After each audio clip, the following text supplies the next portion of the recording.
Hi there and welcome back to my channel. This is Sean, the Honest Book Reviewer. This video is all about November, all the books I read for the month, from the first book to the last book, not by reading order, but by categories, based on challenges or other categories as well during the month. No further delay, let's start now. The first category is classics, so for each month, I have a random picking program that picks 2 classic books. I'm talking classics, not modern classics. Out of those 2 books chosen, I choose one book to read for the month. What did I read this month and what did I think? Let's find out. I read The Phantom of the Opera by Gaston Leroux. Now, I thought I knew what this story was. This book is nothing like what I thought it was. I enjoyed this book so much. It's so many things. It starts off being a French farce, and then we have gothic melodrama, then mystery, and even tragic romance. And it all works. Somehow it all works. And I don't know how it all works, but somehow it does. It's just brilliant, I think, in the way it all meshes together. Now, in the early chapters of this book, it was quite funny. We have the Phantom, or the original ghost, I think they call him, the OG in the story. We have him, what I think of him anyway, is he's like the original Karen. I mean, he complains all the time. He sends complaint letter after complaint letter to the managers of the opera house. He demands exclusive use of box 5 all the time. Exclusive use. If he doesn't get his way, he promises diabolical things. He wants his favourite singers on the stage. He wants all sorts of things. And for me, that's just like a Karen, a modern day Karen. And I like that in this story. It just was a French farce. It was comedic. It was just glorious, I think, in the story. And it was very engaging and compelling. And then there's a tonal shift in the story. We have a shift from that French farce feel. It becomes more of a drama, more of a tragedy as well. And it becomes more gothic in those moments as well, I think. And Eric, who is the original ghost, the OG in the story, he becomes more complex. We learn more about him. We learn he's a victim. We learn he's part monster. We learn he's part genius. We learn all sorts of things about him. And we also learn he's never really learned how to be human, how to get along with humans.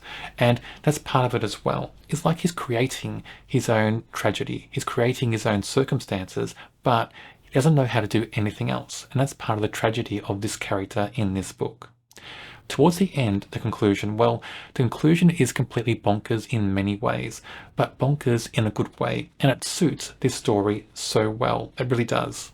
Everything in this book just fits together so cleverly, I think. And I think the author, back in the day when he wrote this, had great fun writing this story. You can kind of tell that in the way it's written. There's humour, there's even joy in this book, joy in the way it's written, the way it's put together. Even though this book is quite a tragedy, and it's a gothic romance, and it's melodramatic, and it's almost like a tragic romance, there's all sorts of things going on in this story that are a bit dark or just not nice, not light, and not airy. The book itself, in the way it's written, feels like it's written from a place of joyfulness, like the author had fun writing it. That's my feeling on this book anyway. I enjoyed this so much. I really enjoyed it. I'm glad I read it. I do recommend people reading this if you haven't already. But okay, what about December? What 2 classic books do I have to choose from? Let's find out with book 1.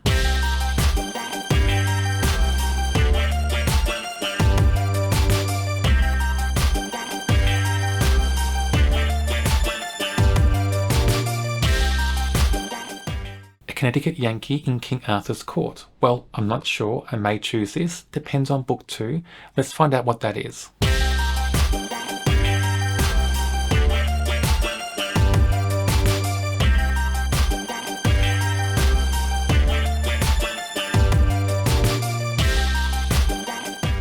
The Odyssey. Well, I already read the Iliad this year. Will I go for the Odyssey as well? I'm not sure. I think I may choose the other book, but I'll find out during the month. So now it's random country reads. So each month of the year, I have a program that picks a random country from a list of about 50 countries or so at the start. And of course, that list gets shorter and shorter after each month. What happened for November? What country was chosen? Let's find out. The country was Spain, and I read Homeland, written by Fernando Aramburu. Now, Homeland is a very quiet book, but the themes and topics and everything in this story is very loud. That's interesting, that contrast. The way it's written is very character driven, and the things going on in this story, I mean, it could have been big, it could have been dramatic, it could have been just, big events happening in the story.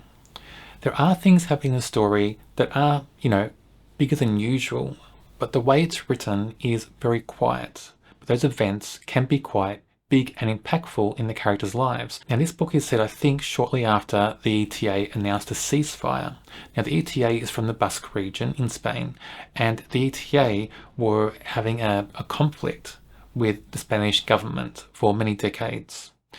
And I think it lasted maybe for 5 or 6 decades overall. And that conflict was in different stages, of course, over the years. And the violence, I think, was, not always through those decades, but in certain times that violence was, quite impactful and quite devastating in many people's lives. But this story centers on 2 families, primarily. And these families at one stage were friends, very close friends. And then at some point during this conflict, something happens with somebody on one side impacting somebody on the other family. I won't tell you what that is, but what happens is those families then become almost enemies in the story. And we start this story, after the ceasefire announcement, and we have the matriarch of the family who becomes a victim of conflict. She's trying to just get something, resolve something after that ceasefire announcement. She wants to force that resolution because she has to. She feels she has to for a certain personal reason. And that triggers different things in the characters on both sides, different things, personal things, emotional things. And this story is all about the personal and the emotional. It's all about the things that you can't say out loud, because as we learn in this story is split in past and present. And as we learn, especially in the past, we learn that saying certain things out loud can be dangerous, can be even deadly. So the characters in this region, not just these 2 families, but the whole region, they learn to not speak things. They learn to think things and maybe whisper things to close people they can trust. They learn that saying certain things can be quite dangerous, not just to themselves, but to their families, their friends, to everybody they know and they love and they cherish. If you say the wrong thing, you could be beaten, killed, whatever. So there's a big theme going on in this story. One of the best things in this book is how characters' memories are written. So when I say past, present, split, many of the things from the past just happen as memories in the story. Memories triggered by a sight or a sound or a smell from the present day. And the present day is in, the early 2010s. So, and I like the way it's written because it's seamless. It just feels like you're in that character's mind, reliving memories with them. There's no flashback, there's no link, no line drawn to say here's past, present much of the time. It's just past memories just being immersed, being included in a present day chapter. And it just feels so seamless and so effortless in the story. I enjoyed that very much, the way it's handled in the book. And with the way this book is written with the characters, even then we have characters that definitely do terrible things and characters that are victims. It's written in a way that you feel empathy for all characters for certain reasons. And that's interesting. And it's, I think, because the way society in this book, the setting, is written as well. All the characters live in the same setting and society. They're all dealing with outside pressures to conform to this or that. Some characters can resist, some characters can't. You can see that in their struggles. So you do feel empathy for characters who do feel forced, coerced into doing certain things. And later on they may change, they may not change, but you feel empathy for their situations anyway. Some characters, of course, you feel more empathy for, but I think all characters at some point in the story you can feel sympathetic towards. You can really feel certain points in their lives, certain pivot points where they're thinking which way to go, and certain drivers, pressures from the outside force their hand. In the way it's written, the society, the structure, the setting, the characters all feel real, all feel lifelike. And I think this author did a great job in just creating this overall story and making it really about people, not about the big events. Of course, those big events are in the background. They do, and big events do happen in the story at certain times, but it's more about the people, the impacts on lives in this book. So what about December? What country is chosen? Let's find out.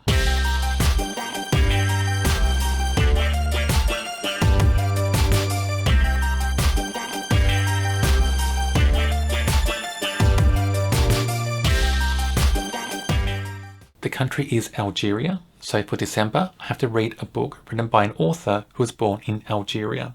Okay, I'm not sure what I'll choose, but of course we'll find out during the month. Now for monthly prompts. So at the start of the year, for each month of the year, I have a prompt. And from that prompt, there are 2 books selected. One is a must read, and one is a read if I have time. What is the prompt for November? Let's remind ourselves. Choose an historical fiction book or a memoir that explores a significant moment in the past, whether real or imagined. The must read is The Rose Code. If I have time, The Paris Library. I read The Rose Code, historical fiction, split timeline, 1940 and 1947. This book is fascinating. I enjoyed this so much. We have 3 main characters, Ursula, Mab and Beth, and all of them end up working for Bletchley Park in 1940 in that timeline. And any story that involves Bletchley Park, I want to know about it because I like that concept at Bletchley Park so much. Of course it's real, but I enjoy the whole story behind it. I enjoy the fact that we had these women being involved in that, being involved in big things like code breaking and all sorts of stuff like that. I enjoy just the whole story and concept of Bletchley Park. Of course, I like codes, code breaking, always have, but Bletchley Park as a whole construct really intrigues me. And this book is very heavily centered on that, especially in that past timeline. In the 1947 timeline, it's different. There's a big shift. The 3 main characters who formed a great friendship in the 1940 timeline, they're no longer friends in 1947. I won't tell you why, I won't tell you what happens, you have to read it to find out, but they're no longer friends. But one of the characters is in trouble and trying to force all of them back together to help. We have one character who's in an institution in 1947. I won't tell you why that is, but the reason is quite compelling and quite engaging. And it all is linked to that 1940 timeline, so that's why we go back and forward between both timelines. I think most of the book is centered around the 1940 timeline, before when they meet, form their friendship and start working at Bletchley Park. I enjoyed all those elements very much. I like the way the characters are written because they all feel unique. They're all different, from different walks of life, have different outlooks on life as well, and they're different personalities as well. You know, some more outgoing than others, that sort of thing. And that really makes them feel real and unique in the story.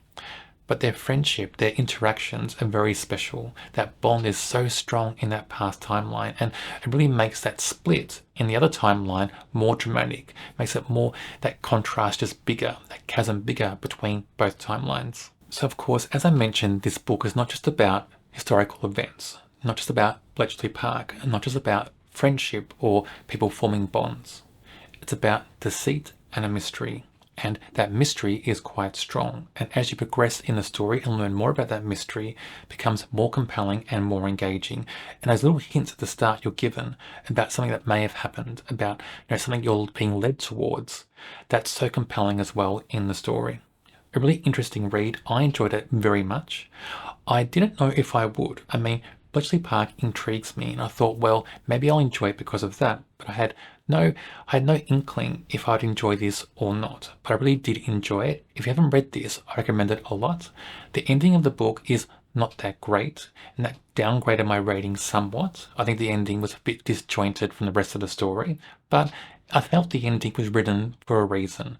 I felt like the ending was written to be more like a Hollywood ending, to make it more attractive to make a movie or a TV series about. That's my feeling on that ending in this book. But overall, a great book, great characters, a great story, very interesting if you're into history and Bletchley Park. So what is the prompt for December? End the year with a book that feels festive, joyful or celebratory, whether it's about holidays, food, family gatherings or achieving personal triumphs.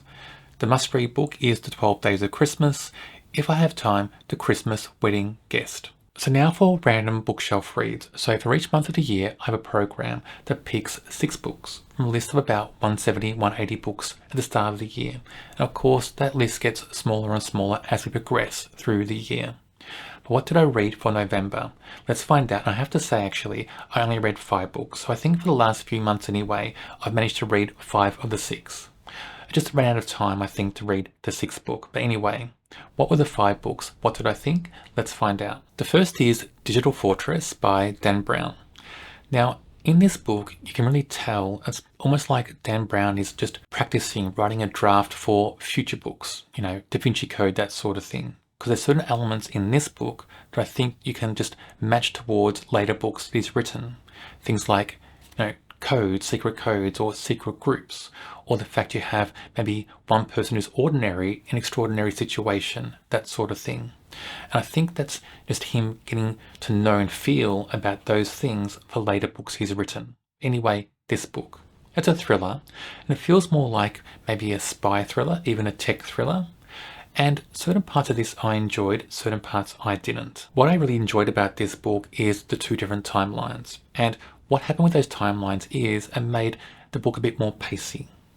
In one timeline, our protagonist, she works for the NSA, and her timeline primarily is in the building, NSA building. And she's under pressure trying to solve something, stop something.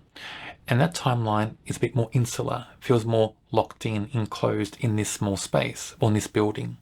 And there's certain other characters with her in that timeline, adds a bit more tension in there. Then there's a second timeline. We have a character who's just an ordinary person, a professor, and he's out in the bigger world in Europe. And his timeline is an expansive setting, right? Expansive environment.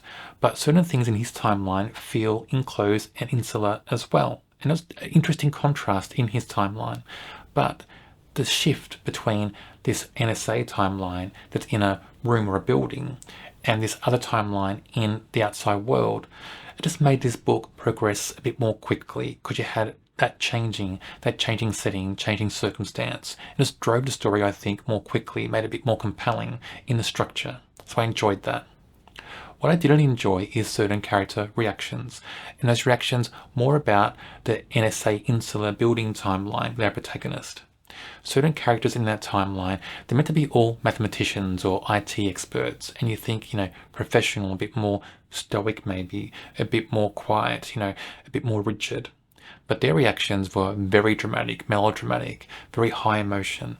And you can understand in a certain way, this book's trying to make it engaging, compelling, get readers involved in what's going on. So trying to make it larger than life, and I get that. But when I see reactions in a book, I like reactions to match the characters. So if you're developing a character to be a certain thing, then develop their reactions to be matching what that character is. That's what I think anyway. And of course, you can have certain moments in life where you react differently. Everyone does.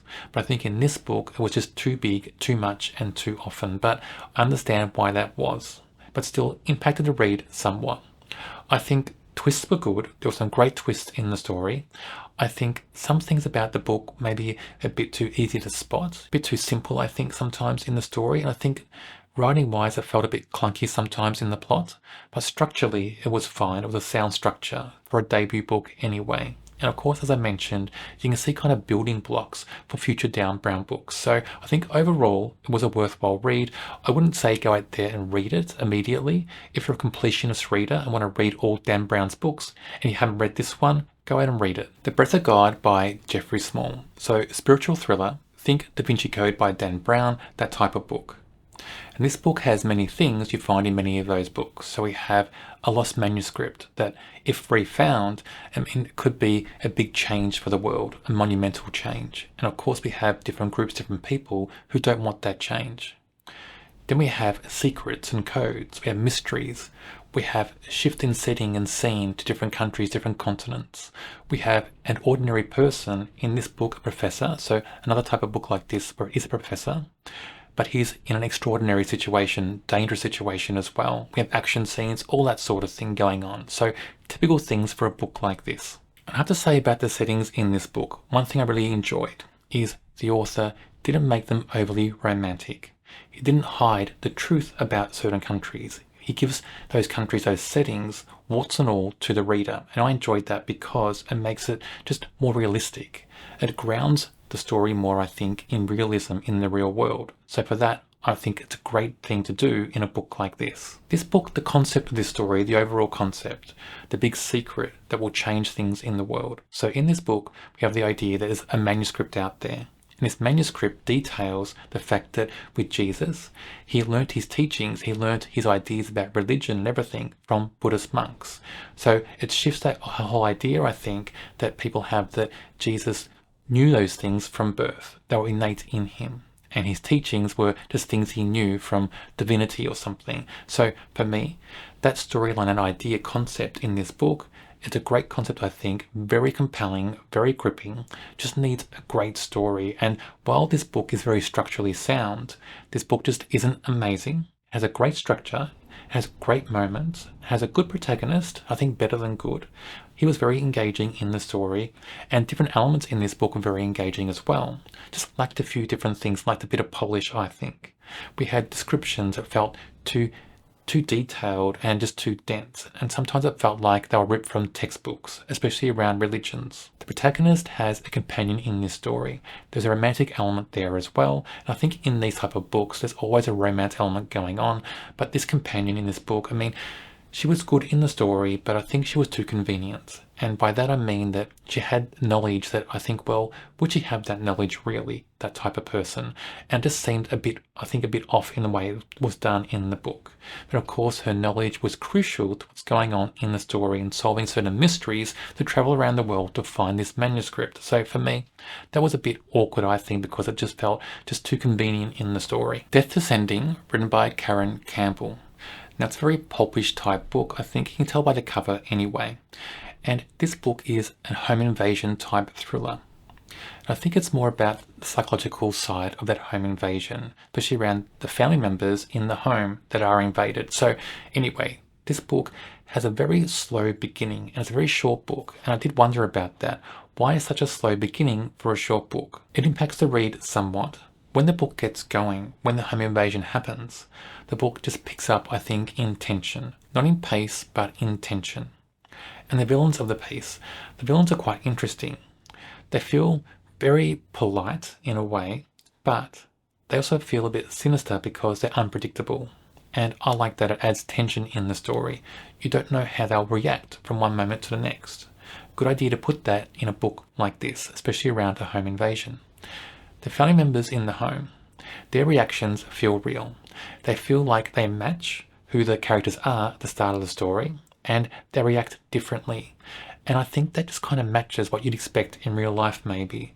Not everybody reacts to a situation like this in the same way. I can't speak from personal experience, of course, but I can imagine that if a home is invaded and you had a family with parents and a number of children, those children aren't very young, they're different ages, they react differently. And in this book, I think the children are ranging in age from, I think, around 10 and 11 maybe, or early teenager. I think the oldest may be early 20s or 19, 20. And I think their reactions match who they are and what they believe in as young adults. And I think that everything in this book matches perfectly the characters at the start of the story. There are good moments in this story, more heavily psychological, more than action, but I think this book is a good structure overall and holds itself together well. The author knew what to do with the story and did enough to make it an interesting read. Diamond Beach by Larry Forrester. So this book was a disappointment overall. Maybe the most disappointing book for the month.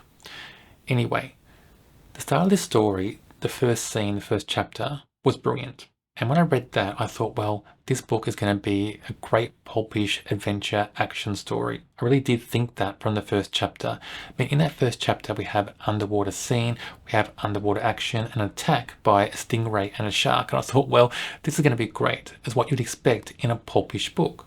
But then it just changes straight away from that first chapter and it goes off a cliff and never recovers. And basically in this book, we have characters, we have heroes and villains, and all of them act like they're gentlemen, all of them. It's one of those books where it just happens like that. And I think many books from that period and many pulp books from that period did have that for some reason. And then it just becomes about discussions, lengthy discussions that become tedious and even more tedious, and nothing really much happens.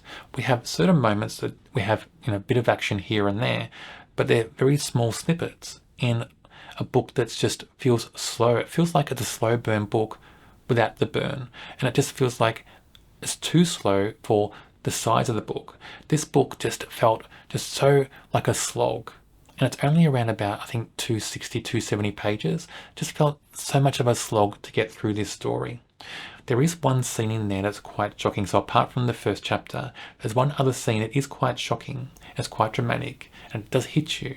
But I won't tell you what that is, of course, but it's only one scene in a very dull, very tedious story. So for me, this was such a letdown. And I expected so much from this story because the blurb, the cover, that first chapter promised this adventure action pulp style story. And I really wanted that from this book. Shadow Chasers by Paul Adam. The premise of this story is amazing.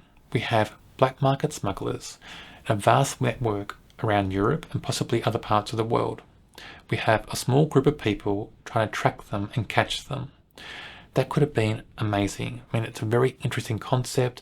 It happens now. It's just a concept that could have been just done so well in the story if handled right. The problem with this book is it promises more suspense than it delivers. And when it does deliver on suspense, it's very good. So we have in this small team of people trying to track the smugglers, we have a protagonist and two other people. They're the main characters trying to track down the smugglers. A protagonist has suspense and tension around him and his family, and that delivers in small sections in the story at a certain point. But for the rest of the book, it's just ignored or forgotten. When it does happen eventually, it then just falls away and doesn't come back in the story. And I think, well, why?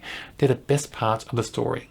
That suspense in those moments is just wonderful. If we had more of that through the book, this book would have been just a better story overall.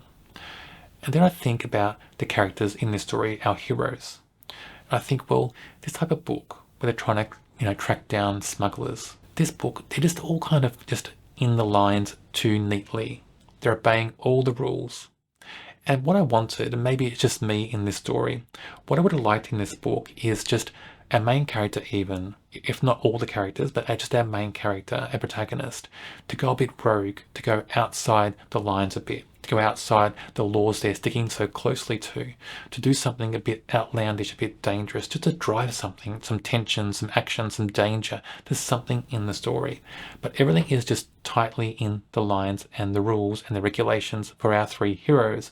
And it felt strange in a book like this because I wanted something more. I don't know what other readers would think about that, but I just wanted those characters to act a bit more dangerously and do something a bit bigger.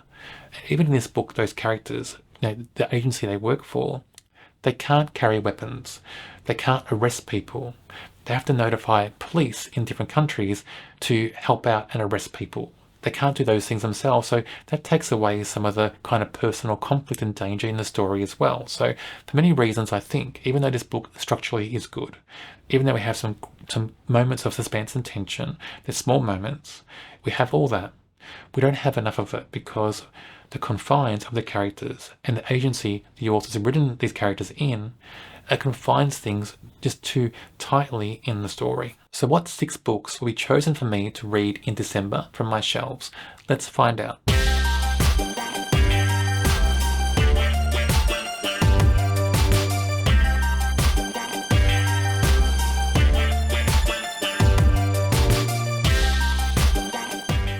Black Angel, well, I suspect this will be a horror, a very dark horror, or even a dark horror thriller maybe, but I think primarily horror. Okay, book 2.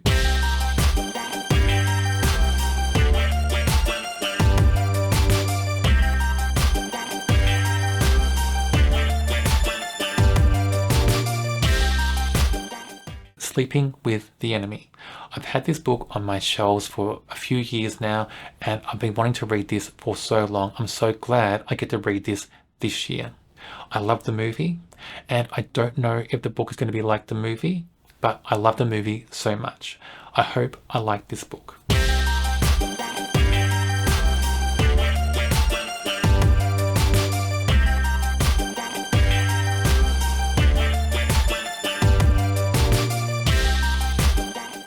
Wingborn. I suspect it's going to be some type of war action book. I'll find out anyway. Okay, book 4.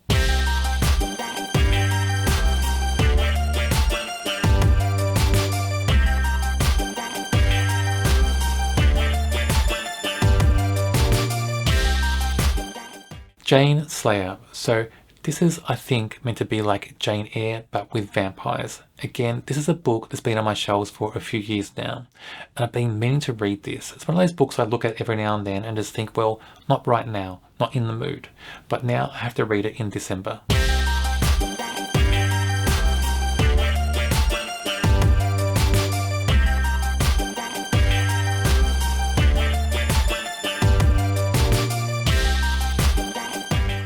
Power Play, well, I think a political type book, maybe political thriller, political action, or some sort of psychological kind of slow burn book. I'll find out anyway.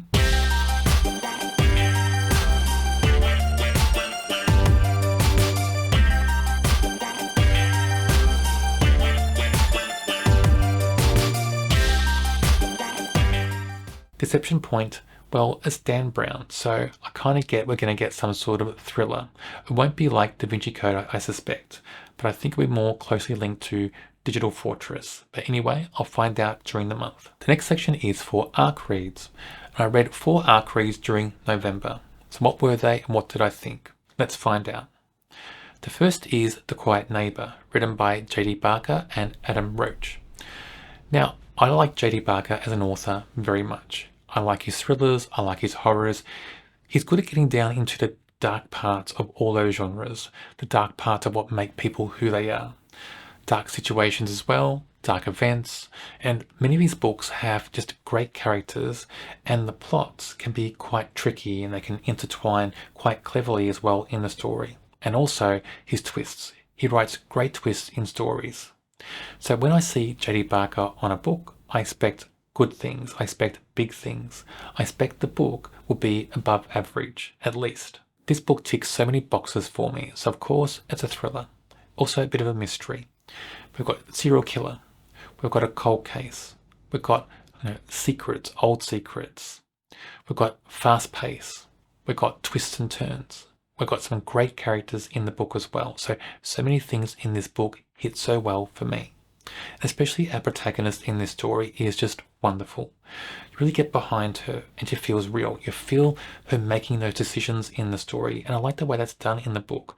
Not all the time in books like this you can feel the characters making those choices. It's like a visceral thought process in this book, and I like the way it's done. You feel all the tension that surrounds this character.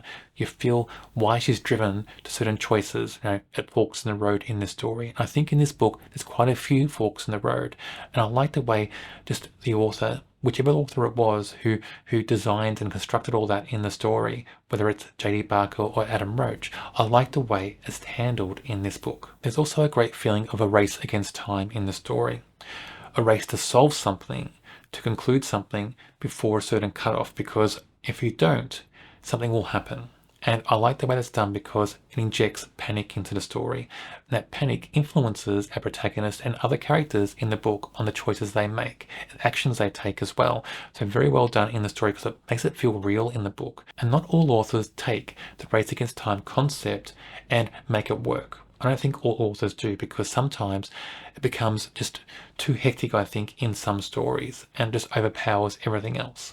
But in this book, there's a great balance with that. The one thing I'd say about this book that's a negative is it doesn't go dark enough. I know J.D. Barker can go really to the dark side in stories, can bring out the dark side of people and events and situations and really go there and not hold back. For some reason in this book, for most of the book, it kind of felt like it wasn't going dark and deep enough. I wanted more of that. A personal thing, I think, when I see J.D. Barker, but I think I wanted more in this story of that. But it does hit that some moments, and when it does, it hits very well, especially towards the end when we have a few more twists going on. But I think more darkness, a bit more sinister feeling in the story for more of the book, and this book would have been just amazing, would have been stellar. The High Tide Murder, written by Amelia Hall. It's a cozy mystery, it's a series, and it's book 6 in the series, and the series is called The Shell House Detectives. This series is usually a safe bet for me. Any book I'm going to enjoy. I have that feeling before I start the book. Maybe a dangerous thing when you read books, I'm not sure, but I kind of feel like this book is more comfortable now, because after 6 books in a series, this being the 6th book, you think, well, the characters are comfortable, the setting's comfortable, I know what's going to happen in the characters and the setting. So I think I should like the story. I do like this book, but not as much as other books in the series. The main reason is most of the story takes place outside the home setting for the series, that small town setting, and most of it takes place in this kind of wellness hotel, wellness retreat somewhere. And that brings different characters into the story as well, so we don't get enough of the regular characters, the recurring characters. So they're the main reasons why I think this book is less enjoyable for me. Maybe because I'm like a homebody, I like staying home, I don't like traveling.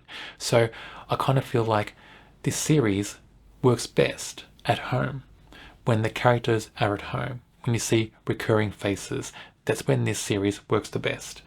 Even though the mystery in this book is quite good still, the structure is quite strong still, I just miss those characters I see in other books, and I miss the hometown setting. Big impact for me in a story, in a series like this as well. But overall, still okay mystery, still keeps you guessing, it's still clever enough as a mystery, but I want more of our regular characters. The Creed Falls Massacre, written by John Cohen. This is a horror, and it's a horror that is just manic and a bit crazy and just a bit of everything, but it works so well. We have so many different elements going on in this horror, and it also feels like a bit of a homage to Friday the 13th and Halloween, that type of horror movie that started in the 70s and 80s, but it's those type of movies with many more twists, many more elements going on in the book. What do we have in this story? It's a slasher horror. We have alien parasites, we have monster upgrades, we have government meddling, and we have zombie killer vigilantes. So all those different components, and you think, mesh them all together, you think it'd be a mess, but it's not. Somehow it all works. It's down to the characters, the setting, the character reactions, and just the way the author is able to make the events unfold and make them feel like they're real in the story. I can actually imagine Netflix picking this up and making a movie or a TV series. The type of story I think that Netflix would love. But anyway, this is so enjoyable. And for a horror, it is quite gory. There's a high body count. It's very fast paced.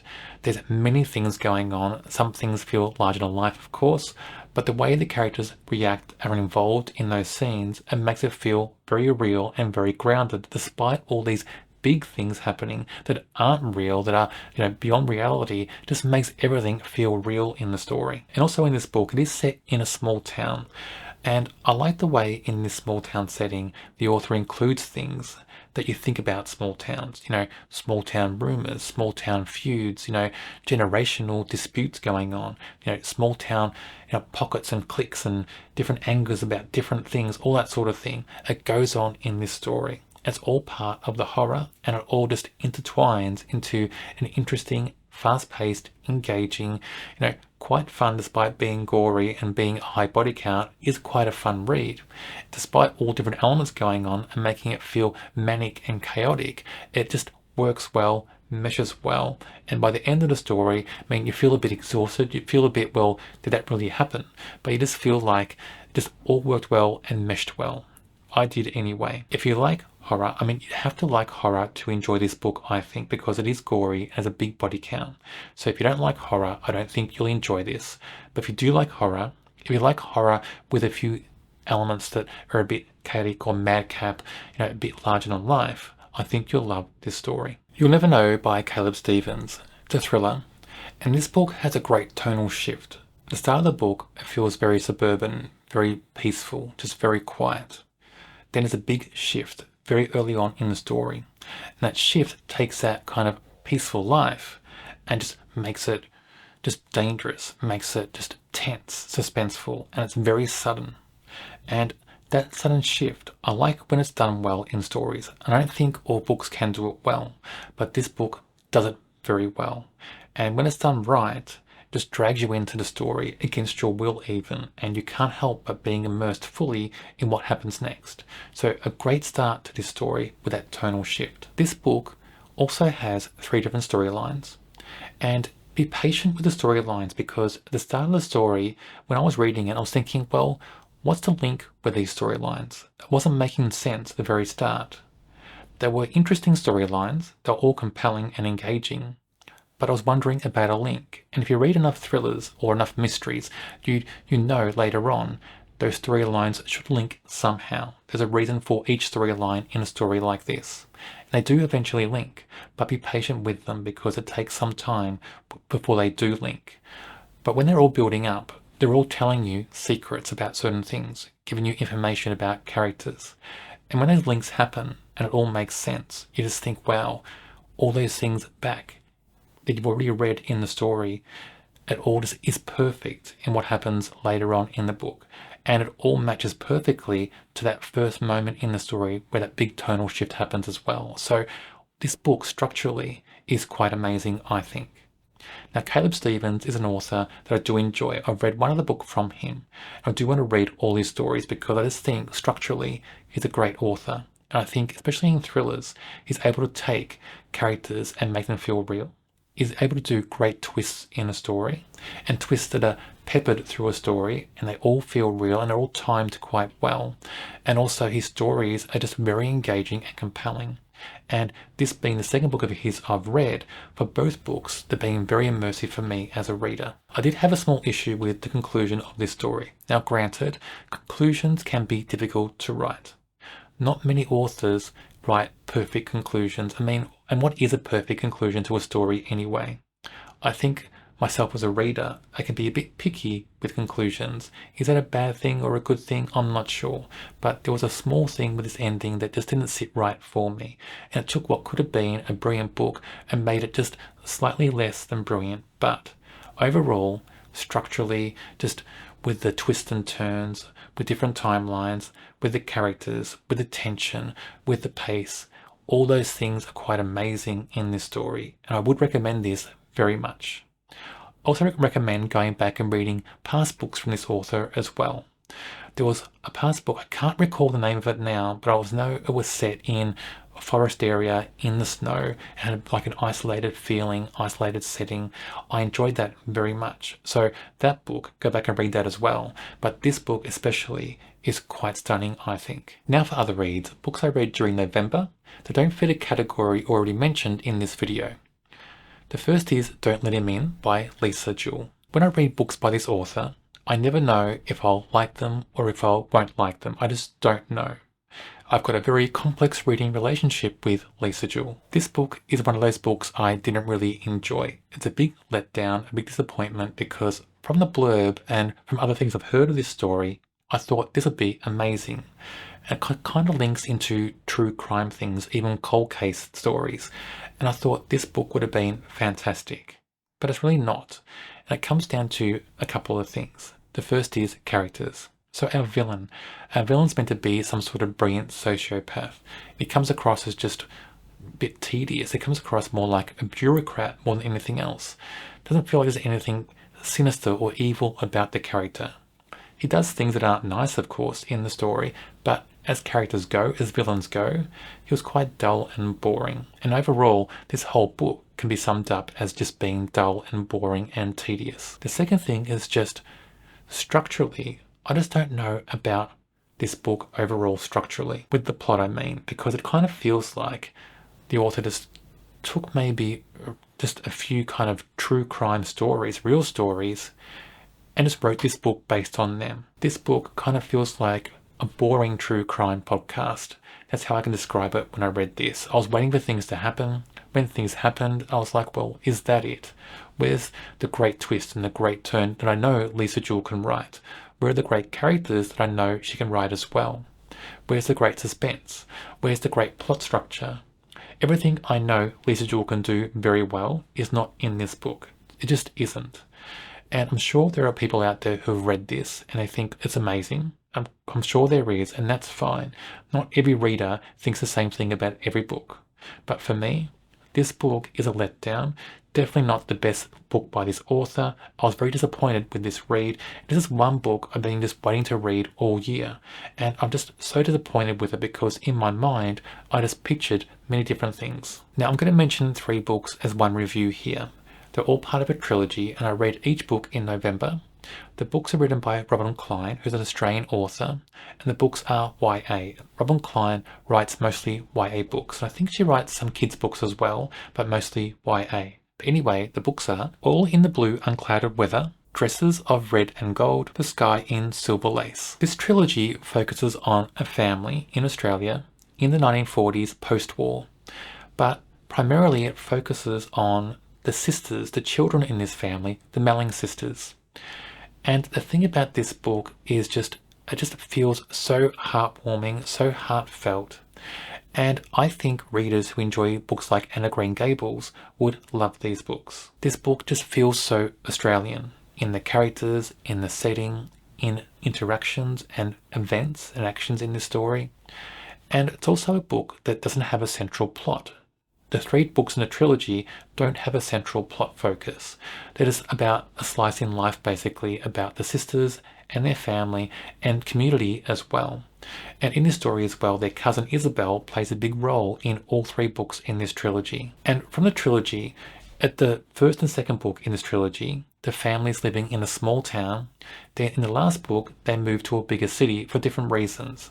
And that shift as well in the third book brings different things in those characters' lives. So the slice of life becomes about different things in that last book in the trilogy. But I just love the characters in this story. The sisters all feel so different. They have different personalities, different drivers. They have different things that just make sense to them and mean to them as well in the story. And I just like the way they're all written because the interactions become very engaging and compelling because of those differences. And I like just the way that this story also talks about family, about community, about belonging, about just getting through as well. Because in this book, this family, they're struggling. It's a real family of battlers. So in Australia, we call families who struggle battlers. And it just feels like they're struggling against all odds. But while they struggle, they stick together. And they find warmth and joy even, and companionship and happiness in all the things that happen to them in the story. They find something in those events that's a bit of a shining light, something they can hold on to, maybe even twist and turn a little bit to make it feel more joyful and more colourful for them. But they find something that's positive in their lives. Despite sometimes terrible things happening, they find positivity and happiness. They battle, they struggle through all those moments. And I just love those characters so much in these books. I think they're quite special. And if you've not read Robin Klein before, she's written many books, different styles of books as well. If you can find any of her books, go out and read them. I'm not saying go out and buy them especially, but if you can find some at libraries or online somewhere, or some on Amazon or something that maybe just, Kindle Unlimited and things like that, you can get a hold of and read, give them a go, because I think they're quite special books. She had a way of bringing great characters into great stories for young readers. Compassion by Julie Jansen, an Australian author, historical fiction set in Australia, of course, during colonial times. And this book has, strong, important messaging, strong themes, strong topics. And it has things about colonial history that I really wasn't aware of, certain parts of it. So I'm glad that's in there as well. And it makes you think about it and makes you want to learn more. So those things are all positives. Things about this book just make it difficult to engage with overall. So firstly, the writing style. The writing style is very choppy. It's very hard to kind of have a flow in the book because of the writing style. It's just so choppy and just makes it hard to engage with the story overall. And then about repetition as well in this book. Things in this book happen again and again. So a protagonist, she gets arrested for something, committing a crime. She's been let off. Then she goes out, commits a crime almost straight away it seems, is chased, caught, arrested, finds herself in court again, and then is let off again. Then she goes out, commits another crime, chased, caught, arrested, caught, let free. All that sort of thing happens many times in this book. I think maybe overall it might happen 5 or 6 times for different crimes, but it just becomes repetitive. And what it does as well, it takes away emotional kind of investment in the story, that investment in the character, because you think, what's the point? What's going on in the story if things just happen again and again with the same result? What's the payoff? What's the character learning? Where's the development? All that sort of thing through the story. So for me, those two things just make this book hard to engage with and not as enjoyable as a book overall. I think actually this book could have been a novella. I do wonder if the author struggled to make a novel-length story about this book, because I think a lot of the book feels stretched, feels like filler. I think maybe tighten it up, make it shorter, a novella. This book could have been way more enjoyable, could have been way more engaging, just could have been better overall. But like I said, important messaging, important topics, history about colonial Australia, all that sort of thing, but just make it more engaging and less repetitive. Make something in there that's easy to immerse yourself in the book when you read it. Wake Up and Open Your Eyes by Clay McLeod Chapman. So a horror. And it's like a possession horror, but with a unique twist.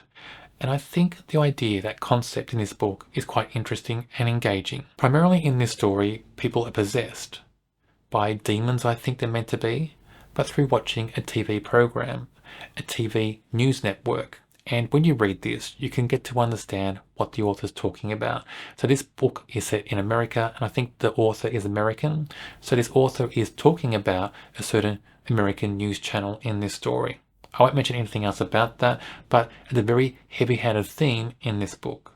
And people become possessed by the messaging and by influences out there as well. So there's a very big discussion in the story, and I think very overbearing discussion about ideology and influencer culture. I think in any book, doesn't matter what the messaging is, I don't need the author making it feel like a sermon. I don't care what point of view the author has. If it feels like a sermon, if it feels like that messaging is overpowering the story and the story becomes second best to the messaging, to what the author's trying to bring forth in their own ideas about the world or about certain events and things like that, I think there's a discredit to the story itself. I think it's a bit condescending to readers as well, because myself as a reader, I don't like books where I'm being preached to. I don't care what the message is. I don't care if I agree or disagree. If I'm being preached to in a story, I find the story less enjoyable. I want a decent story that's well written with good characters, that is compelling, and I don't care if you have things about society in there, that's fine, do that, but do it as part of the story, part of the world. Don't make it feel like, as an author, you're preaching to your audience. We don't need that. But horror-wise, this book is quite strong. We've got some gory moments, quite visceral moments. The horror element about that possession, how it happens, is very unique, very compelling and engaging. I enjoyed that. I enjoy many moments in this book that are based on the horror. So there are many good things in the story to enjoy. But I do wonder about the horror sometimes, whether it's meant to be unsettling or cheesy, because it's both at different times in this story. And it made me think the author couldn't decide whether it's meant to be one or the other. But it is unique, it is engaging, it is interesting. There are some good characters in the story, good events in the story as well, just too much preaching for my liking. My Darling Girl, written by Jennifer McMahon. So a horror, possession type horror as well. So 2 possession type horrors for the month, go figure. But when I read a book by this author, I expect big things. I expect this book to be way above average. I really do. And I know that this author can write great horror stories with great characters and go dark and deep and have just great kind of tension, suspense and elements to the story, make them really immersive and engaging and compelling. I know that. So I expect that from each book I read by this author. This book has some interesting things going on, interesting characters, a few horror moments here and there in the story, an interesting concept as well, but overall, it's not amazing at all. Quite a letdown from this author for me. So basically, this book is about a mother who's got a family, and she invites her estranged mother into her home, and her estranged mother is terminally ill, invites her into her home so she can care for her in her last days, her last weeks. And some entity, something else, comes into the home as well. That's the concept of the story. And you think, okay, possession type story or ghost type story, and you think in a home with a family, in closed spaces, you think all that, and you think, okay, it's a setting, a premise that Jennifer McMahon should just take that and run with it and make it amazing. It's really not. There's little atmosphere to speak of for the whole story. When the certain characters that should drive all the horror aren't big enough, aren't written well enough in the book, There's just too much in this book that is just not deep and dark enough, not dangerous enough. And it's not a true horror, I think, in the sense that I know this author can write. It feels too PG Disney in a way, and I wanted more. I wanted darkness. I wanted danger. I wanted something sinister. I want something that's very unsettling. I didn't get that in this book. Disappointing read for the month. Australian Ghost Stories written by James Phelps. So apparently, true horror stories based in Australia, and for horror stories are meant to be linked to true crime. And one of the reasons I wanted to read this is just that link to true crime. So I'm not a believer in ghost stories. I'm not your usual person who just believes in ghosts just because. I'm a bit of a skeptic. I do enjoy horror. I enjoy paranormal stories. I enjoy listening to podcasts and reading books and all that sort of thing about paranormal events and creatures and things like that. Doesn't mean I believe in them. I'm very much a skeptic. But if there's something out there with enough evidence to make me believe, I'll take that on board and I'll make an assessment. But anyway, this is meant to be a collection of horror stories, true horror stories linked to true crime. The biggest crime in this book is none of the horror stories link to true crime at all. And that the whole concept of linked to true crime is a reason I picked this up to read it. The stories in this collection rely too heavily on a number of things. So they rely on single witness anecdotes, no supporting statements, no real research to back up any claim, no evidence to speak of, so-called celebrity stories to make them more interesting, too much hearsay, such as neighbour said this, rumour is this, locals believe this. When I read this, I just felt like the author was going to Reddit and just pulling stories off Reddit and just writing them a bit differently to make a collection of stories for his book. That's what it felt like. Even when the author is describing locations, there's locations in this story that would be very sinister feeling if you deep dive into the history. So you have old prisons, you have old asylums. Their histories would be dark and disturbing. I'm sure they would be. They're probably more dark and disturbing than the ghost stories in this collection. And I think the author did a disservice to readers by not detailing even portions of those dark histories of those locations. It would have been amazing if he did. But there's no real research in this book to speak of. So this book is a letdown for many reasons. Even if you're a true ghost believer, I don't know if you'd enjoy this book because just the stories I think feel too generic. So for me, not very engaging, and I know I'm not the typical audience for a book like this, but I wanted something more. And I have read and I've listened to different paranormal stories in the past, and I've found them far more engaging and far more believable if you want to believe in those sorts of things. And this collection is just dull and boring basically, and I just don't even know why the author thought that these ghost stories would be the most fascinating ghost stories from Australia to include in a book. So there you have all the books I read during November. If you read any of the books, let me know what you thought in the comments. If you want to read them, let me know as well. And of course, as usual, I'm interested in your favourite books for the month as well. Drop me those books in the comments. I'll add them to my TBR and try to get to them eventually. I can't promise when, but I'm so interested in what other people read. Always look on the lookout for different books, different authors, just different stories even, to try to read and change up what I read usually during the year. On my channel, I read books from all different genres. Check out my channel and subscribe. On the screen now is a link to the video for a book I'm sure you'll enjoy.